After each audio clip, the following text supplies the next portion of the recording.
Hello hi नमस्कार। मैं आपका सूरज सर स्वागत करता हूं आज के इस सेशन में। अगर आप एक एनआईएस का स्टूडेंट हैं और आप पब्लिक एग्जाम देने वाले हैं और आपका टीएमए का एक जो विकल्प होता है वो आपके एडमिशन फॉर्म में है, तो ऐसे कंडीशन में वीडियो सभी एनआईएस के विद्यार्थियों के लिए है, क्योंकि इस वीडियो के एंड तक बने रहिएगा। मैं आपको बताऊंगा कि आखिर ऐसी कौन कौन सी गलतियां होती हैं जो ये जो फ्री के टीएमए के मार्क्स होते हैं जो आपको खत्म कर देता है, कैरियर दांव पे लग जाता है, परसेंटेज नीचे गिर जाता है, डीमोटिवेट हो जाते हैं और आपके हाथ निराशा लगती है। टीएमए जो होता है, आपकी एक गलती आपके रिजल्ट को जीरो कर सकता है, टीएमए कैंसिल्ड हो सकता है। अगर आपका टीएमए पेंडिंग है, टीएमए के मार्क्स नहीं मिले हैं या नेक्स्ट एग्जाम के लिए टीएमए सबमिट करने वाले हैं, ये वीडियो आप सभी बच्चों के लिए है। अगर इग्नोर किया तो समझ लो कि कुछ ना कुछ ऐसे मिस्टेक होंगे, क्योंकि हर बार 90% बच्चे वही मिस्टेक रिपीट करते हैं और सारे लोग उनको ऐसे ही बेवकूफ बनाते हैं और अपना पैसा बनाते हैं। तो कहां कैसे बचना है, किस तरीके से लिखना है, क्या प्रेजेंटेशन होगा, क्या चीज है जो हमें बिल्कुल ही इसको लेके चलना है, इस छोटे से पार्ट में हम एक एक करके बात करेंगे। सबसे पहले यहां पर हम आपको लेके आते हैं कि एक्चुअली में टीएमए क्या होता है। टीएमए देखिए इंटरनल असेसमेंट होता है, जिसका फुल फॉर्म होता है ट्यूटर मार्क असाइनमेंट। यानी एनआईएस बोर्ड ने एक ऐसी व्यवस्था दिया जिनका कहना है कि देखो, जिस 60% सिलेबस जो आपका पीई का है वो आपके हम थ्योरी एग्जाम में पूछेंगे, जैसे कि आप physics, chemistry, math, biology, history, geography, आप कोई भी सब्जेक्ट ले लीजिए, राइट। उसमें क्या करते हैं, पूरे सिलेबस को ये दो भागों में बांट देते हैं, जिसमें एक पार्ट आपका पीई चैप्टर्स होता है और दूसरा क्या होता है आपका, दूसरा आपका टीएमए चैप्टर होता है। तो जो टीएमए चैप्टर्स होते हैं, इन चैप्टर से आपके एग्जाम में सवाल नहीं पूछे जाते हैं और ये आपको नहीं पढ़ना होता है। तो इन्हीं चैप्टर्स में से कुछ क्वेश्चंस हर बार एनआईएस बोर्ड अपने ऑफिशियल वेबसाइट पे एक पार्टिकुलर एग्जाम के लिए, जैसे अप्रैल का एग्जाम है तो अप्रैल से पहले वो रिलीज कर देगा, अक्टूबर का एग्जाम है तो अक्टूबर से पहले वो रिलीज कर देगा और आपको एनफ यानी महीने 2 महीने का टाइमिंग देगा कि घर पे आराम से बैठ के उसका आंसर लिखिए। पहले क्या होता था कि उसको हार्ड कॉपी हमें सबमिट करना पड़ता था, लेकिन अब स्टडी सेंटर पे जाने की जरूरत नहीं पड़ती है। आपने जो लिखा है उसी का फोटो लेके उसको पीडीएफ बना लेना है, 5 MB से कम का होना चाहिए, और उस पीडीएफ को अपने डैशबोर्ड पे जाके अपलोड कर देना है। लेकिन क्या ये इतना आसान है? और अगर इतना आसान है तो फिर टीएमए में इतना गड़बड़ कैसे होता है और मार्क्स क्यों नहीं मिलता है? ये सच्चाई आज हम इस वीडियो में पूरा पर्दाफाश करने वाले हैं। तो 60% जो होता है यहां से आपके सवाल पूछे जाएंगे, नो डाउट। तो अब यहां पर क्या होता है कि आपके जितने भी सब्जेक्ट है, जैसे मान लो एग्जांपल के लिए मैं फिजिक्स का एग्जांपल लेता हूं या कोई भी सब्जेक्ट ले लेता हूं, आप हिस्ट्री यहां पर ले सकते हैं, समथिंग मैं एक प्रैक्टिकल सब्जेक्ट का ले लेता हूं, दैट मीन मच बेटर, बच्चे बहुत ज्यादा यहां पर होते हैं यहाँ पे। तो फिजिक्स में देखो 80 नंबर का थ्योरी पेपर होता है, 20 नंबर का प्रैक्टिकल हो गया और 20 नंबर का यहाँ पर टीएमए हो गया यहाँ पे। तो कैसे कैलकुलेट किया जाएगा?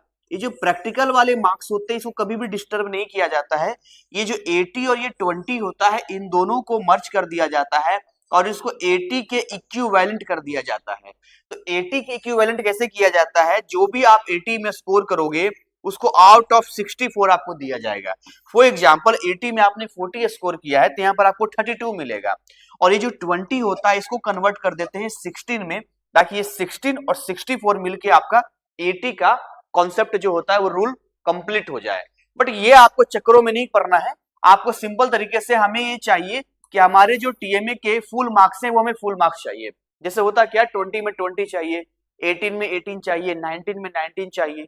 लेकिन अभी जो रिजल्ट आया, अक्टूबर का रिजल्ट आया या पीछे बैक में अप्रैल का भी रिजल्ट आया था, हम देखकर बहुत ही हैरान थे कि बच्चों को जो टीएमए के मार्क्स थे बहुत ही कम मिले थे। और जब हमने उनसे बात किया कि भाई आपने टीएमए कैसे बनाया था, क्या कुछ ऐसा था, तो जो उन्होंने हमें बताया वो मैं आपको अभी बस थोड़ी देर में बताने वाला हूं, और आप भी ये जानकर बहुत ही शॉक्ड हो जाएंगे, क्या ऐसा भी होता है क्या? तो यहाँ पर एक बात तो समझ में आ गई कि फाइनल रिजल्ट में ऐड होता है जिससे आपका परसेंटेज बूस्ट हो जाता है। एंड द नेक्स्ट हम आगे बात करें यहाँ पे, तो अब यहाँ पर क्या होता है कि देखिए मार्केट में क्या हो रहा है ना कि बहुत सारा कॉपी पेस्ट चल रहा है। सर कॉपी पेस्ट क्या होता है? देखिए मैं कॉपी पेस्ट को बहुत ही आसान शब्दों में आपको समझाता हूँ कि कॉपी पेस्ट क्या होता है। जैसे मान लेते हैं कि कोई भी एक्स वाई जेड एजेंट है। अब वो एजेंट आपसे ये वादा करता है या दावा करता है कि आप उनको अगर पैसे दे देते हैं या उनको आप पेड, जो भी आप पेड करते हैं, तो वो क्या करेंगे, आपका टीएमए खुद ही अपलोड कर देंगे। मान लो इस तरीके का वो वादा करते हैं कि आपका टीएमए मैं खुद ही अपलोड कर दूंगा। तो अब देखो ध्यान से, ये जो एजेंट है इनके पास लाखों की संख्या में बच्चे जाएंगे, हजारों की संख्या में तो कम से कम जाएगा, छोटा चैनल हो बड़ा चैनल हो कोई भी हो यहाँ पे। तो मान लेते हैं कुछ 10,000 स्टूडेंटों ने, है ना, एक सब्जेक्ट कॉमन सब्जेक्ट के लिए, फिजिक्स के लिए मान लो, केमिस्ट्री के लिए, किसी के लिए मान लो, उन्होंने पेमेंट कर दिया। अब उन्होंने क्या किया, एक ही पीडीएफ को चेंज करके, फ्रंट पेज को चेंज करके सारे ही बच्चों को एक जैसा अपलोड कर दिया, या आपको एक पीडीएफ दे दिया, पैसे ले लिए इसके बदले, और कहा गया कि इस पीडीएफ को आपको डायरेक्ट अपलोड कर देना है। मतलब मोटा मोटी कुछ 10,000 या 50,000 जो भी आंकड़ा है, इन बच्चों ने एक जैसा रिटन, एक जैसा फॉर्मेट का और एक जैसे आंसर का पीडीएफ को अपलोड कर दिया। जब ये सेम पीडीएफ किसी भी सेंटर पे जाता है या एनआईएस बोर्ड के पास जाता है, तो एनआईएस बोर्ड को समझते हुए देर नहीं लगती है कि मामला यहाँ पर क्या है, और ये जो 40 मार्क्स आपको दिए गए हैं वो भले ही आपके एग्जाम में नहीं पूछे जाते हैं, लेकिन एनआईएस बोर्ड का ऐसा मानना है कि भाई हम आपको असाइनमेंट के रूप में दे रहे हैं ताकि आप कुछ पढ़ोगे, इस बहाने कुछ सीखोगे। लेकिन अगर आप बिल्कुल ही कॉपी पेस्ट करते हो तो ऐसे कंडीशन में क्या होता है कि आपका जो रिजल्ट होता है वो डेंजर जोन में चला जाता है। मीन्स व्हाट, क्या कि वो नंबर या तो बहुत ही कम दे देते हैं, या तो वो पेंडिंग में चला जाता है, या कई बार तो नंबर मिलते ही नहीं है। तो अब यहाँ पर जो भी आपका एक्स वाई एजेंट है जो आपसे दावा करता है कि मैं ये हूं, मैं वो हूं, मैं एनआईएस बोर्ड से डायरेक्ट संपर्क में हूं, है ना, यहाँ पर जो भी मेरे पास बच्चे आते हैं वो आपको बहुत सारे सैंपल्स दिखाएंगे कि इतने इतने मार्क्स से, सारे फेक होते हैं। या कुछ ऐसे भी होते हैं कि मान लो कुछ बच्चों का पैसा देके खरीद लिया है और वहां पर इनरोलमेंट नंबर के साथ दिखा दिया ताकि आप कंफ्यूज हो सकें। यानी कि देखिए, अब ऑब्वियस सी बात है, अगर इनके यहाँ से अगर 10,000 20,000 लोग हैं और यहाँ करोड़ों का यहाँ पर खेल हो रहा है या लाखों खेल हो रहा है, तो अगर ये 5-10 लाख रुपए लगा भी देंगे तब भी इनको पता है 50 लाख रुपए कमा लेंगे। तो ये एक मार्केट के अंदर जो चल रहा है टीएमए, छोटे लेवल से बड़े लेवल तक, ये इस तरह का चल रहा है यहाँ पे। तो सेम आंसर होने की वजह से सबसे बड़ा चैलेंज क्या होता है कि आपका टीएमए रिजेक्ट हो जाता है। दूसरा, फॉर्मेट भी बिल्कुल सेम होता है और सेम हैंड राइटिंग भी होता है। वो ये भी वादा करते हैं और दावा करते हैं कि जी हम आपके टीएमए को बिल्कुल ही आपको एकदम हैंड रिटन लिख के देंगे। बट सोचने वाली बात है, क्या उनके पास 10,000 एम्प्लॉय हैं जो 10,000 बच्चों के लिए अलग अलग तरीके से टीएमए बनाएंगे? तो जवाब है नहीं, उनका एक ही होता है। और अब तो पीडीएफ का फॉर्मेट हो गया है, तो बहुत ही आसान हो गया पीडीएफ के फॉर्मेट में। अब आप जानते हैं पीडीएफ एडिट करने में कितना ही टाइम लगता है। फर्स्ट पेज को एडिट किया, बाकी सब सेम रख दिया और उसको अपलोड कर दिया। तो हमें इस बात से समझना है, मैं इसका सॉल्यूशन भी आपको दूंगा यहाँ पर। इन द नेक्स्ट आगे बात करते हैं। यहाँ पे कुछ बच्चे ऐसे होते हैं जो डिटेल ही गलत भर देते हैं। जैसे कि अब जब टीएमए आप सबमिट करने के लिए जाते हैं तो स्टार्टिंग में आपका सब्जेक्ट कोड होता है। सब्जेक्ट कोड क्या होता है मैं आपको थोड़ा सा बताना चाहूंगा। एनआईएस बोर्ड ने अपने सारे सब्जेक्ट के लिए कुछ कोड दिए, जैसे हिंदी के लिए 301, किसी किसी का 302, फिजिक्स के लिए 312। ऐसे एग्जाम्पल मैं आपको बता रहा हूँ। केमिस्ट्री के लिए 313, बहुत सारे ऐसे कोड हैं, 314, ऐसे कोड हैं जिन कोड के साथ सब्जेक्ट का मेंशन किया जाता है। आपके जितने क्लास 10th के होंगे वो 2 से स्टार्ट होंगे, जैसे 201, 202, 21, मतलब 201, 202 ऐसा स्टार्ट होगा। तो ये जो सब्जेक्ट कोड है, मतलब आप किस सब्जेक्ट का टीएमए बना रहे हो, यहाँ पर सब्जेक्ट का कोड डालना बहुत ही जरूरी है। जो बच्चे यहाँ पर क्या कर देते हैं, गलत कर देते हैं यहाँ पे। दूसरा, इनरोलमेंट नंबर मिस कर देते हैं। वो जल्दबाजी में हम ये कह सकते हैं कि हड़बड़ी में गड़बड़ी कर देते हैं और अपना खुद का डिटेल वहां नहीं दे पाते हैं, तो वहां भी आपका जो मार्क्स होता है वो पेंडिंग में चला जाता है। एंड द नेक्स्ट हम आगे बात करते हैं, जो फ्रंट पेज होता है वो इनकम्प्लीट देते हैं। तो एक्चुअली प्रॉब्लम यहाँ पर ये है कि जो फ्रंट पेज होता है उसमें क्या क्या चीजें हैं जो हमें लिखना होता है। आपके लिए मैंने एक सैंपल लिया है कि ये चीजें आपको फ्रंट पेज में देना है। क्या क्या चीजें इसके अंदर है, आइए हम आपको बताते हैं। सबसे पहले यहाँ पर आपका लिखा हुआ है एनरोलमेंट नंबर, यानी कि जब आपका रजिस्ट्रेशन होता है तो स्टार्टिंग में आपको रेफरेंस नंबर मिलता है। देन आफ्टर वो फिर आपका रजिस्ट्रेशन पेंडिंग के बाद आपका वो वेरीफाई हो जाता है, कंफर्म हो जाता है और आपको मिलता है एनरोलमेंट नंबर। ये सारे एनरोलमेंट नंबर को यहाँ पर फिल कर देना। उससे पहले यहाँ पर आपका एकेडमिक ईयर होता है, तो एकेडमिक ईयर जो भी आपका है मतलब 25, 26, 26, 27, 27, 28 जो भी है, यहाँ पर आपको फिल कर देना है, राइट। एंड देन आप चाहे तो ऊपर में एक सब्जेक्ट का नाम डायरेक्ट भी दे सकते हैं, जैसे मान लो फिजिक्स है, बड़ा सा फिजिक्स लिख दूंगा, वो आप ऐसा कर सकते हैं ताकि पूरा हेडिंग रहे यहाँ पे। एंड देन नेक्स्ट आप यहाँ पर अपना नाम फिल कर देंगे, आपका कौन सा क्लास है, आपका मीडियम क्या है, सब्जेक्ट कौन सा है। फॉर एग्जाम्पल की अगर मैं इंग्लिश की यहाँ बात करता हूँ, या फॉर एग्जाम्पल मैं यहाँ पर हिंदी की बात करता हूँ, जैसे बहुत सारे बच्चे मैं हिंदी की बात कर रहा हूँ यहाँ पे, तो यहाँ पर 301 कर दूंगा। एआई नाम, अब ये एआई नेम क्या होता है, एआई कोड क्या होता है, ये मैं समझाऊंगा। देखिए एआई का मतलब आपका यहाँ पर वो आर्टिफिशियल इंटेलिजेंस नहीं है, एआई का मतलब होता है आपका स्टडी सेंटर। जी हाँ, बिल्कुल सही सुन रहे हैं, ये वही स्टडी सेंटर है जो आपका जो आई कार्ड होता है उसके बैक में देखेंगे तो स्टडी सेंटर का एड्रेस भी मेंशन होता है, कोड भी मेंशन होता है, और आपका स्टडी सेंटर आपने डिसाइड करते हैं, ये एक्चुअली एनआईएस बोर्ड आपको देता है। तो आपका स्टडी सेंटर का नाम जो भी होगा यहाँ पर आप फिल कर देंगे, एआई का एक कोड होता है, कोड आप यहाँ पर डाल देंगे, और आप अपना फोन नंबर यहाँ डाल देंगे। मतलब इतना डिटेल आपको एनी हाउ देना है जिससे कि जो इन्फॉर्मेशन है वो करेक्ट वे में वहां पर पहुंच सके। इन द नेक्स्ट आगे हम बात करते हैं यहाँ पे। नाउ अब यहाँ पर देखिए क्या होता है, कई बार क्या होता है कि हम सोए रहते हैं, हाँ बिल्कुल सही सुन रहे हैं, हम सोए रहते हैं, हम ध्यान नहीं देते हैं, हमें लगता है कि जी हमने जिनके संपर्क में थे वही सब करके दे देंगे, और कई बार क्या होता है कि वो नहीं करके देते हैं, या आप खुद ही अपडेट नहीं होते हैं, तो ऐसे में क्या होता है कि डेट निकल जाता है, डेट चला जाता है, मतलब लेट आप हो गए। इसलिए मैं कहता हूँ कि हमारे चैनल को जरूर सब्सक्राइब कीजिए, हमारा टेलीग्राम चैनल जो है जिसका लिंक डिस्क्रिप्शन में दिया है, वहां जाइए, उसको ज्वाइन कीजिए, क्योंकि सारे अपडेट सबसे पहले मैं आपको वहां पर देता हूँ। तो यहाँ पर क्या होता है कि लास्ट डे अपलोड कई बार हम लोग करते हैं, है ना, प्रॉब्लम होता है लास्ट डे अपलोड करने पर यहाँ पर। इन द नेक्स्ट हम आगे बात करते हैं कि सर्वर स्लो हो जाता है, कई बार होता है कि हम एन वक्त पे गए और वहां सर्वर ही स्लो हो गया यहाँ पे, और कई बार क्या होता है कि यहाँ जो कंफर्मेशन होता है वो चेक ही नहीं हो पाता है। तो कुछ ऐसे रीजन भी होते हैं जो लेट की वजह से प्रॉब्लम होता है, तो जो बच्चे भी कहते हैं कि हमारा रिजेक्ट हो गया, नंबर नहीं मिला है, तो उसके पीछे कुछ ना कुछ टेक्निकल एरर होता है। इसलिए टाइमली टीएमए आपको सबमिट कर देना चाहिए। हर सेशन का अपना एक डेट होता है, उस डेट को आप चेक कर सकते हैं एनआईएस का ऑफिशियल वेबसाइट पे। गूगल पे इसलिए मैं मना करता हूँ सर्च करने से, कई बार गूगल सही इन्फॉर्मेशन देता है, कई बार नहीं देता है। जो इन्फॉर्मेशन आपको लेना है वो एनआईएस के ऑफिशियल वेबसाइट से आपको लेना है। एंड देन आफ्टर अगर आपको और भी इन्फॉर्मेशन चाहिए, डिस्क्रिप्शन में हमने टीम का नंबर दिया है, वहां से हमें संपर्क कर सकते हैं, डिटेल इन्फॉर्मेशन टीम आपको देगी। और एक और अच्छी बात मैं आपको बता दूं कि जो टीएमए है उसके लिए कोई पैसा खर्च करने की जरूरत नहीं है, 1 रुपया लगाने की जरूरत नहीं है।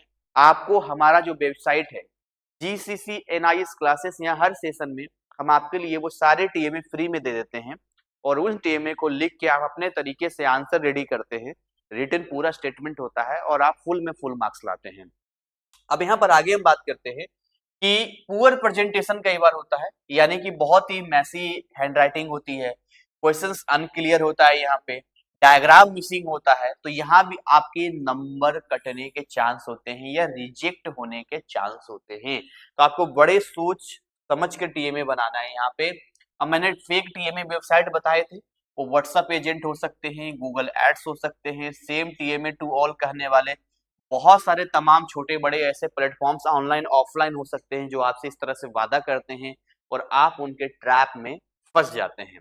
एक छोटा सा कैलकुलेशन भी करूं अगर मैं, कि एक सब्जेक्ट का ये टीएमए हैंड रिटन 500 रुपया लेते हैं, ठीक है, तो मोटा मोटी एक बच्चे से अगर ये 1000 रुपया भी चार्ज करते हैं, मैं एग्जाम्पल आपको बता रहा हूँ, और ऐसे करके 10,000 बच्चों से भी इन्होंने इस तरह से पैसे ले लिए, तो आप इमेजिन करके देखिए, एक पे 7 जीरो हो गए, 1 2 3 4 5 6 7, इकाई दहाई सैकड़ा हजार 10,000 लाख 10 लाख करोड़, यानी कि 1 करोड़ का पूरा खेल है ये। आप आइडिया लगा सकते हैं, केवल एक सेशन की कहानी है ये। आप सोचिए कि अगर कोई साल में 2 करोड़ भी कमाता होगा, है ना, साल में 2 करोड़ कमाता होगा, इसको 12 से आप डिवाइड कर दीजिए, तो लगभग लगभग आप जान के हैरान हो जाएंगे कि लगभग लगभग 16 लाख पर मंथ आता है ये। इतना बड़ा लेवल पर ये है कि महीने का केवल ये ऐसे ऐसे है जो हम, अब हमारे पास भी लाखों के सब्सक्राइबर हैं, हम भी ऐसा कर सकते हैं, बट हमने हमेशा से फ्री में दिया है। रीजन ये है कि हम एक टीचर है, यूट्यूबर थोड़ी ना है, और हमारे क्लासेस में 500 बच्चे आराम से बैठ जाते हैं, मल्टीपल सेंटर्स हैं इतने सारे। तो देखिए ऐसा है कि हमारा अलग तरीका है काम करने का, और सबका अलग अलग तरीका होता है। तो आप देखो यहाँ पर ये काम हम कर सकते हैं, लेकिन यहाँ पर बच्चों का लॉस है ना, बच्चों का यहाँ पर लॉस है, इसलिए ये काम हम नहीं करते हैं। बाकी आपकी चॉइस है कि आप पैसे देकर भी बर्बाद होना चाहते हैं या बिना पैसे दिए भी अच्छा कर सकते हैं। तो सेफ टीएमए रूल्स क्या है? Right in on hand writing, अपने हैंड राइटिंग में लिखिए, ज्यादा अच्छा रहेगा। आंसर इन ऑन वर्ड, अगर कोशिश कीजिए कोई आंसर है थोड़े बहुत चेंजेस कर सकते हैं, अपने हिसाब से आप वहां लिख सकते हैं। डबल चेक डिटेल, कोई भी डिटेल को डबल चेक कीजिए। और अपलोड ऑन टाइम, टाइम पे इसको क्या कर दीजिए, अपलोड कर दीजिए। ये बहुत ही इंपॉर्टेंट होता है क्योंकि टाइम पे अगर अपलोड नहीं होगा तो प्रॉब्लम आ सकता है ना। और रिस्क क्यों लेना है? रीजन ये है कि टीएमए बिल्कुल फ्री के मार्क्स होते हैं, जिसमें आपके मार्क्स को वो कंप्लीट करता है। इतना ही नहीं, आप स्मार्ट वर्क करके बेटर रिजल्ट ला सकते हैं। तो आप कहेंगे सर ये स्मार्ट वर्क क्या होता है? स्मार्ट वर्क की बहुत सिंपल कहानी है। इसका मतलब स्टार्ट अर्ली, जल्दी करो, मेक एफर्ट, एफर्ट लगाइए, wide copy, review work and timely upload कीजिए। आपके जो टीएमए के मार्क्स है वो शानदार आने वाले हैं। और यहाँ पे आपके बेस्ट टिप्स मैं आपको बता देता हूँ। सबसे पहले जितने भी इंस्ट्रक्शंस होंगे बहुत केयरफुली आपको पढ़ना है। यहाँ पे आपको नीट एंड क्लियर लिखना है अपनी राइटिंग में, आपको सिंपल लैंग्वेज का इस्तेमाल करना है। और सबसे बड़ी बात यहाँ पे जितने भी फैक्ट्स हैं, एग्जाम्पल्स है, उसको इंक्लूड करना है। और आंसर सारे पार्ट का करना है। सारे पार्ट मतलब मींस व्हाट, जैसे वहां दिया जाता है कि इनमें से कोई 2 क्वेश्चन एक ही पार्ट का करें। जैसे मान लो कि 2 क्वेश्चन दिया, उसमें से एक क्वेश्चन के अंदर भी उसके कुछ पार्ट है। तो जैसे वो इंस्ट्रक्शन दे रहे हैं ना कि भाई हमने 2 क्वेश्चन दिए बट आंसर इनमें से कोई एक का करना है, तो आपने पहला क्वेश्चन छोड़ दिया, दूसरे क्वेश्चन पे आ गए, बट दूसरे क्वेश्चन के अंदर भी ए बी सी ऐसे पार्ट हैं, तो हमें तो आंसर देने पड़ेंगे ना। तो इसलिए कहा गया बहुत ही केयरफुली आपको पढ़ना है। और इस तरीके से आप देखेंगे कि आपका कंप्लीट टीएमए होगा, जो आपके मार्क्स को इंक्लूड होगा, मार्क्स में आपके अच्छे परसेंटेज बनेंगे। यहाँ पे आपका एग्जाम बहुत ही बढ़िया जाने वाला है, आप इंप्रूव करने वाले, लर्निंग को बिल्ड करेंगे, मैनेजमेंट, ये सब चीज आपको ध्यान देना पड़ेगा क्योंकि वैल्यूएबल मार्क्स है ये, कोई ऐसा वैसा मार्क्स नहीं है। और ऑल द बेस्ट हमारी तरफ से है, इसको आप इस बेहतरीन तरीके से कीजिए। इमेजिन करके देखिए, सोच के देखिए, मैं एक आपको डेटा देता हूं जिसमें आपको पता चलेगा। इमेजिन कीजिए कि जी हम क्या करते हैं ना, हम एक काम करते हैं, हम एक छोटा सा कैलकुलेशन लेते हैं कि सारे सब्जेक्ट में 10-10 नंबर भी लेके चलता हूं और ऐसे 5 यानी 50 नंबर हमें मिल गए। तो 50 को अगर 5 से डिवाइड करेंगे यानी 10% एक्स्ट्रा रिजल्ट आपका बन गया। सोचो अगर किसी का 60% आने वाला है और 10% ऐड कर दूंगा मैं तो उसका 70% पहुंच जाएगा। किसी का अगर मान लो ऑलरेडी 65% बन रहा है और इसमें 10% ऐड कर दूंगा मैं तो वो 75% बन जाएगा। सो मीन्स व्हाट, आपको यहाँ पर ये समझना है कि जितने भी चीजें आपको मैं बता रहा हूँ ये 10 से ज्यादा आपको मिलेंगे, क्योंकि आप देखो ध्यान से, आपको 12 मिलेगा, 15 मिलेगा, हाईएस्ट 16 जाएगा। रीजन ये था कि 20 में जब हम लेते हैं तो 20 को 16 में कन्वर्ट कर देते हैं। तो यही कुछ था एक टीएमए के बारे में। डिटेल इन्फॉर्मेशन चाहिए, कोई हेल्प एंड सपोर्ट चाहिए, बिल्कुल घबराइएगा नहीं। मैं एक नंबर देता हूं आपको 9643480201। आप इस नंबर पे हमें कांटेक्ट कर सकते हैं और बिल्कुल फ्री ऑफ कॉस्ट में सपोर्ट ले सकते हैं। हमारी शुभकामनाएं आपके साथ है।